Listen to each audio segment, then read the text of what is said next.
want to speak to you this morning about an extraordinary resilience and grit of the American people and American capitalism. Our country is taking everything that COVID has to throw at us, and we've come back stronger.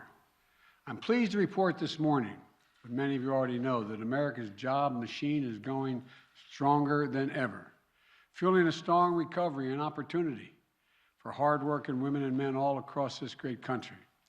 America is back to work.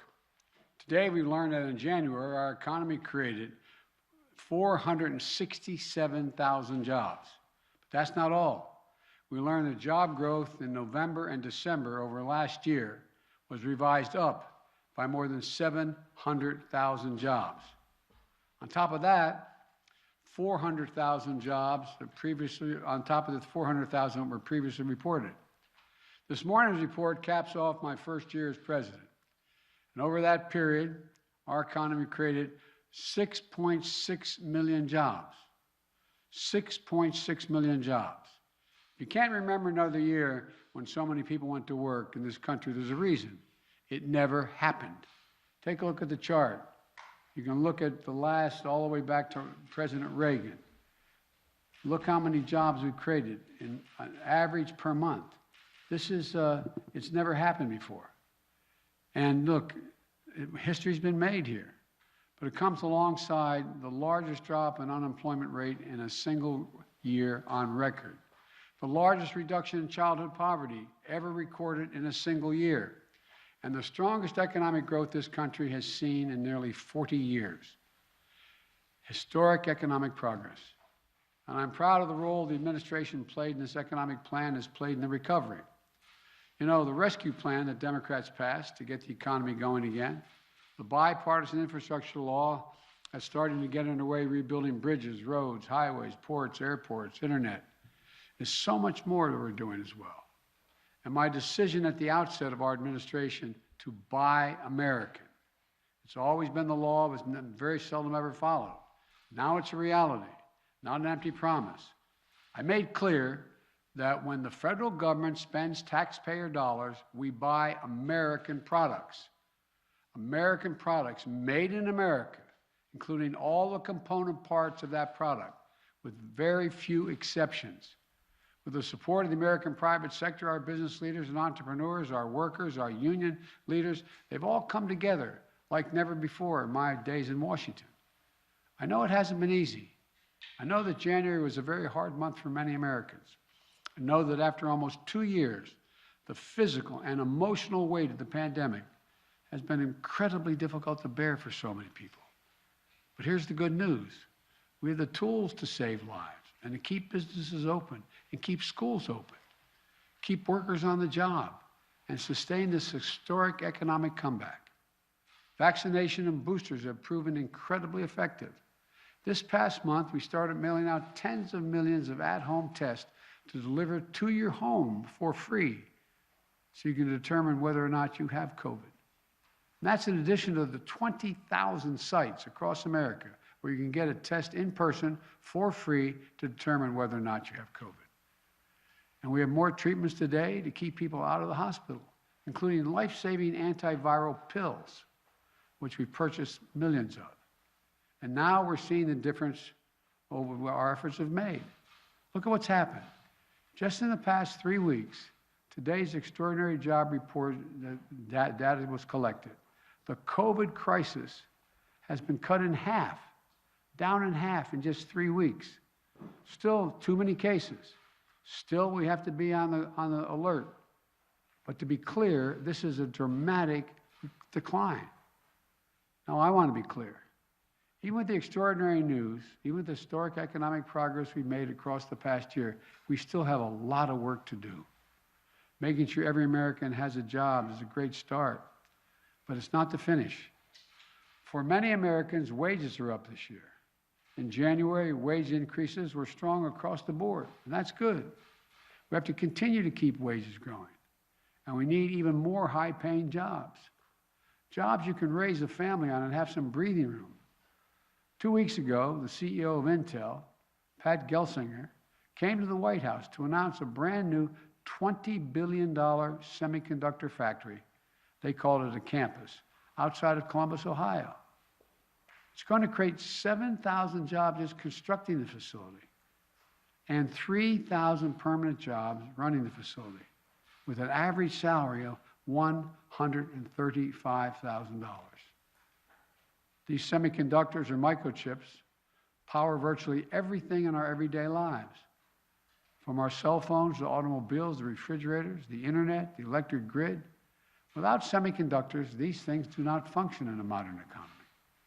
So the spin-off of this is going to create thousands of additional jobs as well, helping us build more American products in manufacturing automobiles, appliances, and so much more. It's going to create jobs, and it's going to help ease inflation.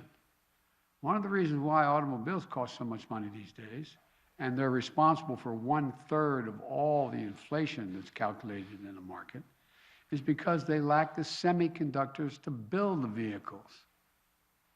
Intel's announcement helps fix that problem. Last week, I called a meeting of CEOs from General Motors, Ford, Microsoft, and other major corporations in America.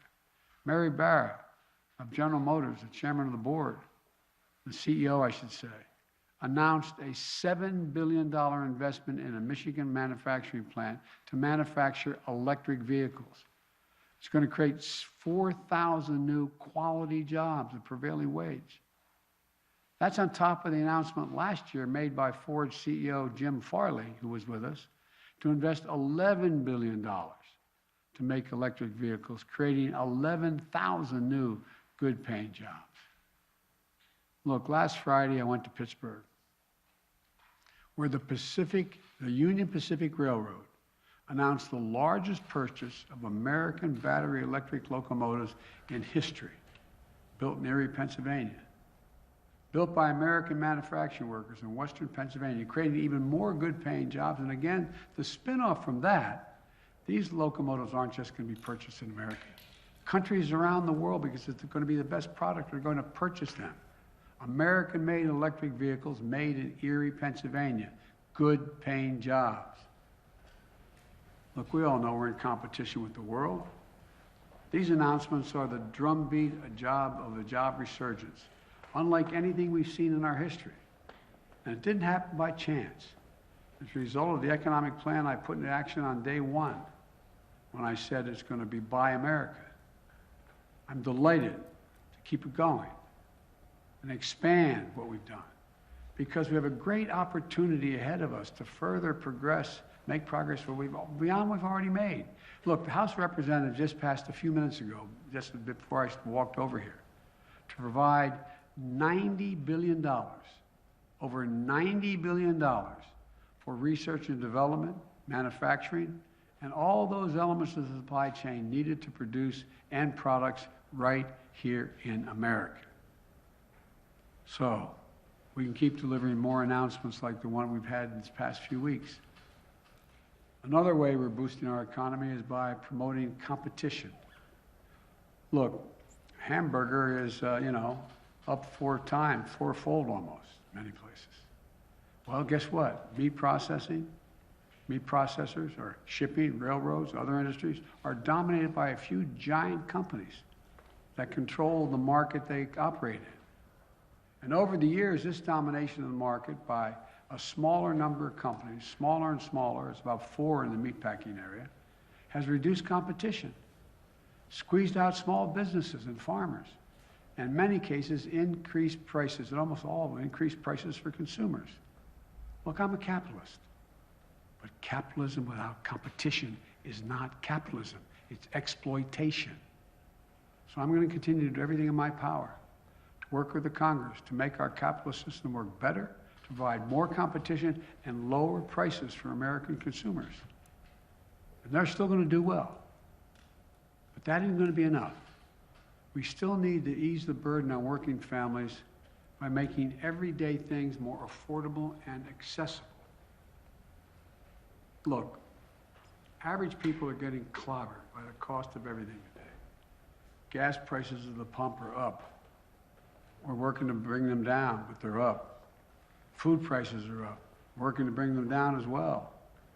Look, I grew up in a family where if the price for a gallon of gas at the pump went up significantly, it was felt. by the family. I get it. I understand. But these things are necessities, but that's not the totality of what family needs. They still have to pay for child care. They still have to pay for prescription drugs. They still have to pay for health care. There's more than one way to help a family when it comes to their standard of living. We're going to work to bring down the prices that are way up, but guess what? Guess what? We're going to keep strengthening the supply chain to bring down the cost of all these goods. But in the meantime, there's a lot we can do to give families a little extra breathing room. For example, child care. Families can spend $14,000 a year per child, and in some cases in this country, some cases less than $14,000 a year, for child care. Our plan cuts in half what most families are paying, helping their budgets, keeping millions of parents and especially women allowed to go back to work because they can get child care. Or the cost of prescription drugs, like insulin. Insulin costs about $10 to make. But for families who need the insulin, they're paying up to $650 a month on average in some places, and as high as $1,000 a month. Think about all those Americans out there with type 1 diabetes who need this insulin to stay alive and stay healthy. Or the 200,000 American children with type 1 diabetes. Think about being one of the parents without the insurance or the money to pay for that insulin. How do you look your child in the eye who needs an insulin? They have no idea how they're going to figure out how to pay for it. Think about what it does to them. Their self-esteem, their dignity, their ability to look their child in the eye. We cap the cost of insulin at $35 in our plan. $35 a month. The companies are still going to make a healthy profit. We can do that tomorrow with the stroke of a pen. But we have a generation of so-called, for example, sandwich generation. That is, you have a young child and an elderly parent, and these both need help. And look, we can help them take care of mom and dad and make it work. There's a program that allows us to, on Medicare, that someone can come and install a handrail in the shower so mom doesn't fall, to make sure they have what they need to live with safety and dignity in their home, pick up the prescriptions, making occasional meals. We can do all that. So when mom and dad put their head on a pillow at night, they can have peace of mind that their elderly parents are doing well and their children are okay. We're still going to work on gas prices. We're still going to work on the food prices. But in the meantime, we can deliver that peace of mind to the American people and give them a little breathing room. And by the way, the proposals that I have out there, nobody earning less than $400,000 a year would pay a single additional penny in taxes. Not a single penny. And a lot of companies I've spoken to are willing to pay a little more in their corporate taxes and their personal taxes to see that happen. You've heard me say it 100 times. You got 55 companies of the Fortune 500 companies that paid zero tax the last couple of years. And they made over $400 billion. Look, if we can do this without increasing the deficit, actually we've reduced the deficit over $300 billion.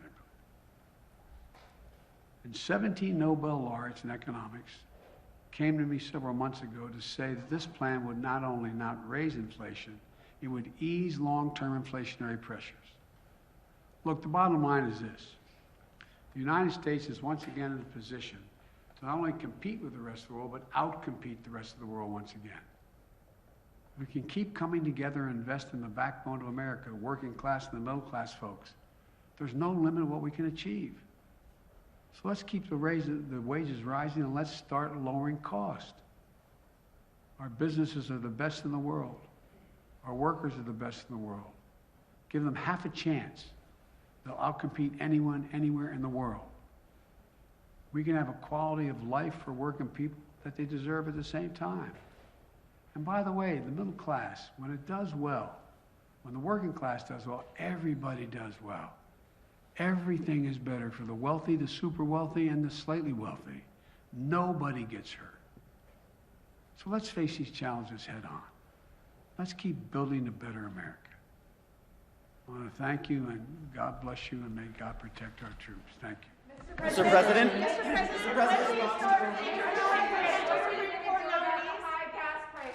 Your Your response to Putin and Xi, sir. Genocide against Uyghurs.